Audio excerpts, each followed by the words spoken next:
Bismillahirrahmanirrahim. Chapter 10, question number 3. The following trial balance was extracted from the books of Salman on 31st December 2017. Requirement है prepare trading count for the year ended 31st December 2017. Second requirement है prepare a revised trial balance after preparation of trading account. दो चीज़ें हमने करनी है। पहले बनाना है trading account, तो इसको स्टार्ट करते हैं। पहले जो 3 लाइनें आपको सिखाई हैं वो लगाएं। सलमान प्रोप्राइटर का नाम मैसेज सलमान, इसके बाद है स्टेटमेंट का नाम ट्रेडिंग अकाउंट, और तीसरी लाइन है फॉर द ईयर यानी period for the year ended 31st दिसंबर 2017।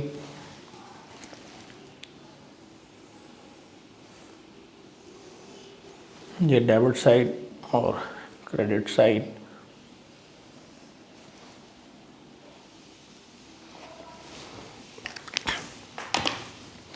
सबसे पहले आएगा ओपनिंग स्टॉक।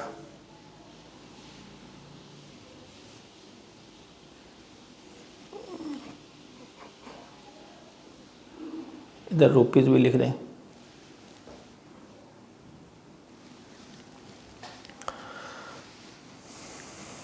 इसके बाद है जी सेकंड जो आइटम इधर आती है वो है परचेजेस। परचेजेस को देखें कि ये रिटर्न तो नहीं है कोई, तो ये नज़र आ रही है डेबिट इसकी एक साइड पे, यानी डेबिट साइड पे परचेजेस है और अपोजिट साइड पे क्रेडिट पे परचेज रिटर्न है। तो इसको अंदर वाले कॉलम में लिखें 1144 लेस परचेज रिटर्न्स 84,000, और जो जवाब आएगा नेट परचेजेस।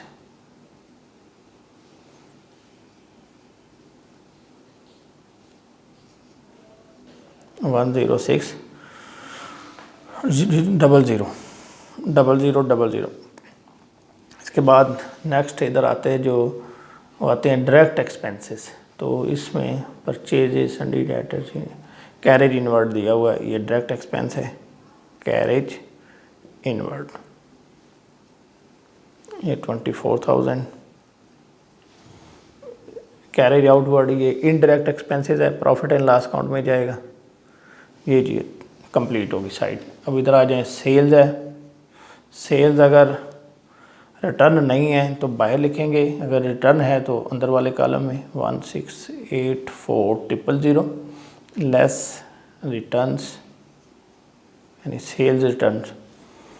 ये भी अपोजिट साइड पे मिलेगी। ये सेल्स क्रेडिट होती है, सेल्स रिटर्न डेबिट, तो ये 144,000। ये माइनस कर दें तो पीछे बचेगा नेट सेल्स। ये माइनस करते हैं, ये आ गया जी 154,000। और लास्ट आइटम इधर आती है क्लोजिंग स्टॉक। क्लोजिंग स्टॉक नीचे दिया गया है, ट्रायल में नहीं दिया हुआ, ठीक है। ये एडजस्टमेंट में आप जो नीचे चीज़ दी जाए इसको हम कहते हैं एडजस्टमेंट।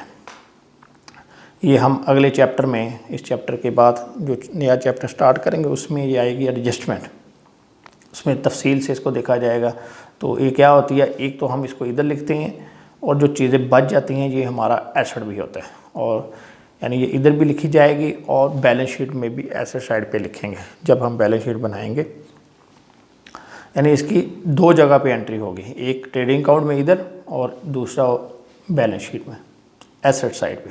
ये ज़हन में रखें, जो चीज़ भी साल के एंड में हमारे पास बच जाती है वो हमारा एसेट कहलाती है। तो क्लोजिंग स्टॉक लिखिए, ये नीचे दिया गया है 324,000। ये लेंगे, ये कंप्लीट हो गया। अब हम इसका बैलेंस करते हैं। नॉर्मली ट्रेडिंग अकाउंट में ये साइड ही ज़्यादा होती, यानी ये कोई फिक्स रूल नहीं है, यानी नॉर्मली कह रहे हैं कि ज़्यादा हालात में, क्योंकि अगर यहाँ ही लॉस आ जाए तो फिर आगे तो डेफिनेटली लॉस ही है। तो यहाँ पे अमूमन लॉस कम होता है, किसी सवाल में हो भी सकता है। तो हम देखते हैं, ये है 154,000 4, ये आ गया जी 1864000, यही हम इधर लिख देते हैं 1864000। इसमें से ये तीनों चीज़ें माइनस कर दें, 232000 माइनस 106 24,000, ये आंसर आ रहा है जी 548,000। 548,000 इसको हम कहते हैं ग्रॉस प्रॉफिट। और ये ग्रॉस प्रॉफिट है ये आगे प्रॉफिट एंड लॉस अकाउंट में चला जाता है, तो हम इसको इधर ब्रैकेट में लिख देते हैं transfer to profit and loss account. Transfer to profit and loss account, ये पिछले सवाल में नहीं हमने लिखा, लेकिन अभी आप इसको लिखेंगे ग्रॉस प्रॉफिट और ब्रैकेट में लिख दिया करें transfer to profit and loss account. ये आपका जो बुक पे आंसर दिया गया है ये टैली करेगा। अब हमने देखना है रिवाइज ट्रायल बैलेंस, तो ये इसको रब कर दें।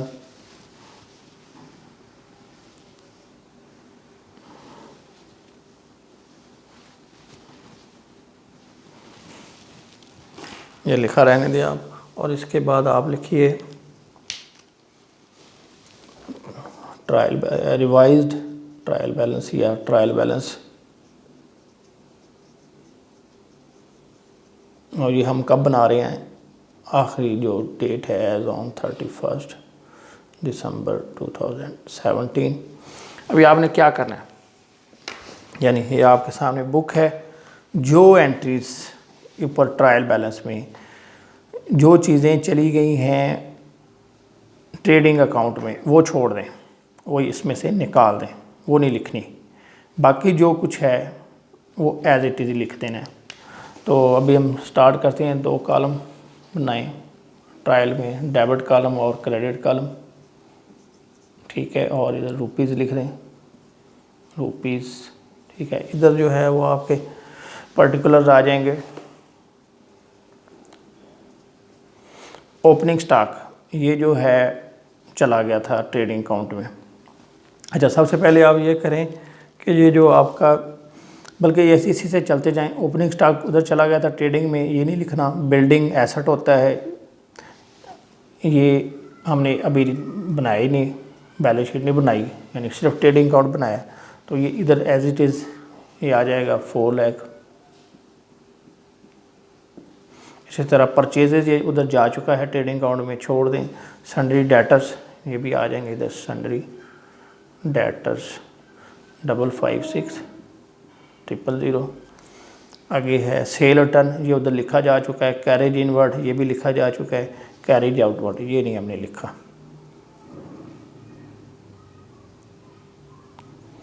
32,000। इसके बाद है सैलरीज, ये भी नहीं लिखा गया, ये 64,000। नेक्स्ट है फर्नीचर, ये 32,000। और कैश इन हैंड ये 20,000। ये कंप्लीट हो गया। अच्छा, अभी ये नीचे देखें एडजस्टमेंट में आ रहा है, ये आपको बताया था कि ये चीज़ हमारी इसमें नहीं लिखी गई पहले, हमने इसको एक तो ट्रेडिंग में लिख दिया, वहाँ से माइनस कर दिया, और ये एक दफ़ा और लिखा जाएगा एसेट साइड पे, क्लोजिंग स्टॉक। इसकी एंट्री यानी इसमें ट्रायल में नहीं हुई, अब हम इसकी एंट्री ट्रायल बैलेंस में कर देते हैं। ये है 324,000, ये साइड कंप्लीट हो गई। अब दूसरी साइड पे आ जाएं, कैपिटल, ये आपका आ जाएगा जी 4 लाख। सेल्स लिखी जा चुकी है, छोड़ दें। सन्ड्री क्रेडिटर्स ये 480,000। और लास्ट में है परचेज रिटर्न, ये भी लिखी जा चुकी है। अब आपने देखना है कि जो चीज़ें लिखी थी, ओपनिंग स्टॉक लिखा था, तो उसका एक रिज़ल्ट निकला था। सेल्स लिखा, फिर परचेज लिखा, और वो रिज़ल्ट क्या था, ग्रॉस प्रॉफिट। यानी आपने तमाम चीज़ों को लिखने के बाद जो उसका रिज़ल्ट निकाला था वो था ग्रॉस प्रॉफिट, तो अब आपने वो लिख देना है ग्रॉस प्रॉफिट। इसको मैं रेड से लिख देता हूँ ताकि आपको याद रहे कि जो ये ट्रायल बैलेंस बन रहा है ट्रेडिंग अकाउंट बनने के बाद। तो ट्रेडिंग अकाउंट का जो रिज़ल्ट आएगा वो ग्रॉस प्रॉफिट आएगा या ग्रॉस लॉस आएगा। तो आपने क्या करना है कि अगर तो ग्रॉस प्रॉफिट हो, इनकम हो तो क्रेडिट साइड पे लिख देनी है, लॉस अगर हो तो उसको डेबिट साइड पे लिख दें। तो ये प्रॉफिट था 548,000। ये अब आप इसका टोटल कर लें। तो क्रेडिट साइड पहले देखते हैं, ये 4 लाख है, 480,000 है और 548,000। ये आंसर आ गया 1,428,000, 1,428,000। ये साइड आपके आंसर से टैली कर गई। दूसरी साइड भी देखें, 4,55,6,000 प्लस 32,000 प्लस 64,000